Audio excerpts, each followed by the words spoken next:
Middle east की जंग में रशिया ईरान का साथ दे रहा है। रशिया इस जंग में पूरी तरह से शामिल है।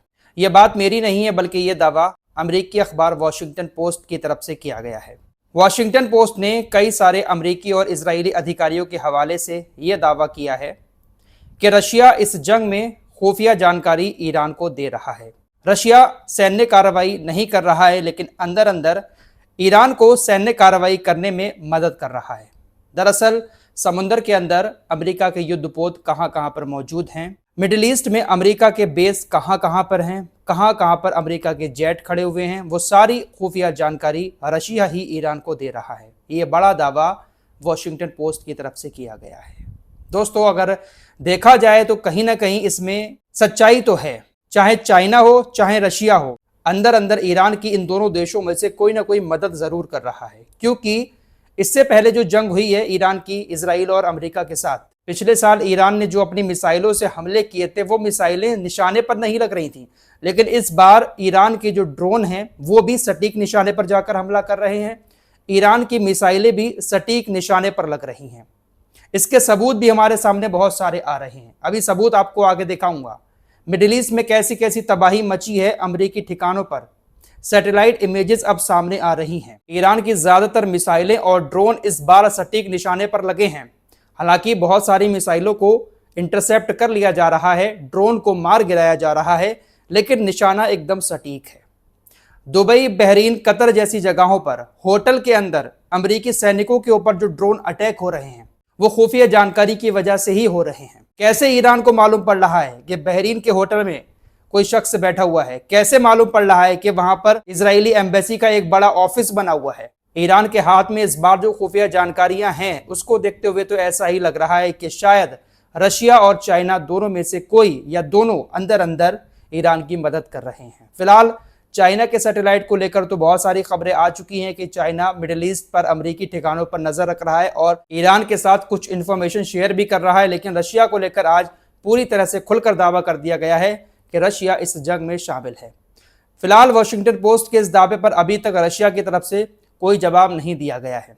ना ही रशिया ने इसको गलत बताया है और ना ही सही। अभी चुप्पी साधी हुई है। आइए अब आपके सामने ईरान के कुछ सटीक निशानों के सबूत भी रखते हैं। अमेरिका के राष्ट्रपति बड़ी बड़ी छोड़ रहे हैं कि हमने ऐसा कर दिया वैसा कर दिया और ईरान घुटने टेकने वाला है। ये सब हवाई बातें हैं। सच ये है कि अमेरिकी ठिकानों पर बहुत बड़ा नुकसान ईरान की मिसाइलों ने पहुंचाया है।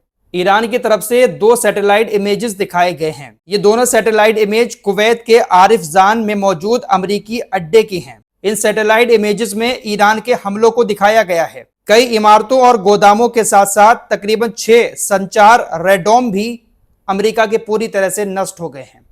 दोनों सैटेलाइट इमेजेस आप देखिए। हमले से पहले की तस्वीर देखिए और हमले के बाद की तस्वीर देखिए। किस तरह से नुकसान इन दोनों तस्वीरों में दिखाई दे रहा है। कुवैत के आरिफजान अड्डे पर अमेरिका को भारी नुकसान उठाना पड़ा है। इसके अलावा ईरान की तरफ से ऐलान किया गया है कि जॉर्डन और यूएई के अंदर अमेरिका के जो थार्ड रडार थे, उनको हमने तबाह कर दिया। साथ ही साथ कतर के अंदर अमेरिका ने अपनी जो डेजर्ट आई को तैनात किया हुआ था, उसको भी हमने नष्ट कर दिया है। ईरान ने कहा कि हमने इन रडारों पर पहले भी हमले किए थे। उन हमलों में पूरी तरह से ये खराब नहीं हुए थे, डैमेज नहीं हुए थे, लेकिन इस बार हमने जो हमले किए दोबारा से, उन हमलों में हमने पूरे के पूरे रडार सिस्टम को तहस नहस कर दिया है। ईरान की मिसाइलें इस बार सटीक निशाना लगा रही हैं। इन्हीं सारी चीजों को देखते हुए अमेरिका को ऐसा लग रहा है कि इसमें रशिया शामिल है। रशिया की तरफ से ही खुफिया जानकारी ईरान को दी जा रही है और उसी के चलते हुए ईरान सटीक निशाना लगा रहा है। अमेरिका को शक इस बात से भी हो रहा है क्योंकि समुद्र में जो इब्राहिम लिंकन की लोकेशन है, वो ईरान को बार बार पता चल रही है। लाइव लोकेशन ईरान बार बार बता रहा है और अगर ईरान के करीब वो आने की कोशिश करता भी है चोरी छिपे, तो ईरान फौरन हमला भी कर देता है। दोस्तों, हम लगातार आपको ईरान के शाहिद 136 ड्रोन की खासियत बता रहे हैं। अपने साथ तकरीबन एक बार में 50 किलो विस्फोटक लेकर ये ड्रोन, सस्ता सा ड्रोन, कहीं पर भी जाकर हमला कर सकता है। और इस ड्रोन ने अमेरिका, इजराइल समेत खाड़ी के तमाम देशों के नाक में दम किया हुआ है। फिलहाल अभी कुछ देर पहले खबर आई है कि ईरान ने अपने एक नए ड्रोन से हमला किया। कुछ घंटे पहले कुवैत में अमेरिकी सैन्य ठिकानों को ईरान ने अराश 2 नाम के एक ड्रोन से निशाना बनाया। इस ड्रोन की खासियत यह है कि अपने साथ तकरीबन 1.5 क्विंटल विस्फोटक लेकर जा सकता है। बहुत होता है दोस्तों 1.5 क्विंटल विस्फोटक। इस हमले से टारगेट किया है कुवैत के अंदर अमेरिकी सैन्य अड्डे को। कतर के ऊर्जा मंत्री ने दुनिया भर को चेतावनी दी है कि अगर इसी तरह से युद्ध चलता रहा तो आने वाले दिनों में बहुत जल्द पूरी दुनिया पर इसका असर देखने को मिलेगा। उनका कहना है कि कुछ ही दिनों में मिडिल ईस्ट के अंदर गैस और तेल की सप्लाई पूरी तरह से ठप हो जाएगी। ना तो तेल निकलेगा और ना ही गैस निकलेगी। अगर ऐसा होता है तो इंटरनेशनल मार्केट में पूरी दुनिया में तेल और गैस की कीमत तकरीबन $150 प्रति बैरल पहुंच जाएगी। अभी जो कीमतें हैं वो तकरीबन $70-80 प्रति बैरल है। कतर के ऊर्जा मंत्री ने कहा है कि ईरान के ड्रोन हमलों की वजह से हमने पहले ही अपने एलएनजी प्लांट को पूरी तरह से बंद कर दिया है। अगर कल भी जंग रुक जाती है तब भी उसको चलाने के लिए तकरीबन 1 हफ्ते का टाइम लगेगा। लेकिन जंग का कोई पता नहीं है कि जंग कब बंद होगी। जंग बंद होने के बाद भी 1-2 हफ्ते लगेंगे इसको फिर से शुरू करने के लिए।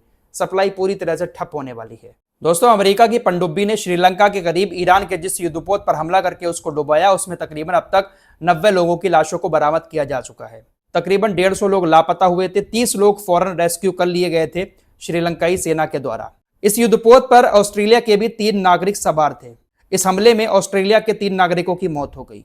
अपने नागरिकों की मौत के बाद ऑस्ट्रेलिया के प्रधानमंत्री ने कहा कि उन्होंने किसी तरह का कोई भी हमला सामने वाले पर नहीं किया था, लेकिन उसके बाद भी उनको मार दिया गया। ऑस्ट्रेलिया की ग्रीन्स पार्टी के सीनेटर ने साफ शब्दों में कहा, हमें कैबिनेट में कोई फैसला लिए बिना ही इस युद्ध में घसीटा गया है। अमेरिका किसी के भी नागरिकों को मार सकता है, लेकिन किसी देश की बस की बात नहीं है कि अमेरिका से कोई कुछ कह सके। वैसे देखा जाए तो अमेरिका ने धोखे से ही इस युद्धपोत को मारा है। ये जंग में थोड़ी ना था, वो तो भारत से वापस जा रहा था। अगर युद्ध में अमेरिका ने उसको मारा होता तो ज्यादा कुछ नहीं कहा जाता, लेकिन अमेरिका ने धोखे से उसे मारा है। युद्धपोत पर जो लोग सवार थे उनको तो ये बात मालूम ही नहीं होगी, वो तो सेफ जा रहे थे। उनको क्या पता कि यहां पर आकर धोखे से अमेरिका हमारे ऊपर हमला कर देगा। अब ऐसे हमलों को ताकतवर हमले तो नहीं कह सकते, बुजदिलाना हमले किए हैं। चुपके से आकर छुपकर हमला किया। ईरान के राष्ट्रपति की तरफ से ट्वीट किया गया जिसमें लिखा था कि अब कुछ देशों ने बिचौलिया बनने की कोशिशें शुरू कर दी हैं। इस जंग को खत्म करवाने की कोशिशें कुछ देश करने लगे हैं। यह साफ होना चाहिए कि हम इस क्षेत्र में स्थायी शांति के लिए प्रतिबद्ध हैं। फिर भी हमें अपने राष्ट्र की गरिमा और संप्रभुता की रक्षा करने में कोई संकोच नहीं है। बिचौलियों में उन लोगों को भी शामिल किया जाना चाहिए जिन्होंने ईरानी जनता को कम आंका और इस संघर्ष को भड़काया।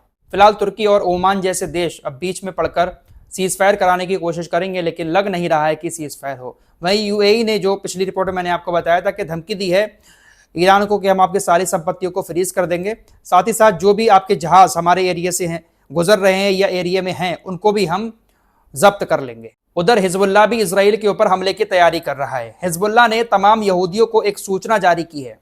हिजबुल्लाह ने कहा है कि उत्तरी बस्तियों के निवासियों 5 किलोमीटर दूर चले जाओ, सभी गांवों को खाली कर दो। इजराइल ने लेबनान के ऊपर जो हमला किया है उनको मजा चखाए बिना हम उनको नहीं छोड़ेंगे। फिलहाल हिजबुल्लाह भी एक बड़े हमले की तैयारी किए बैठा है। वहीं दूसरी तरफ इजराइल ने सीरिया के साथ मिलकर जमीनी ऑपरेशन चलाने का प्लान बनाया है। आपको बता चुका हूं कई सारे रिपोर्ट्स में कि सीरिया के बहुत सारे लड़ाके लेबनान के बॉर्डर पर पहुंचे हैं इजराइल की मदद करने के लिए, हिजबुल्लाह को खत्म करने के लिए।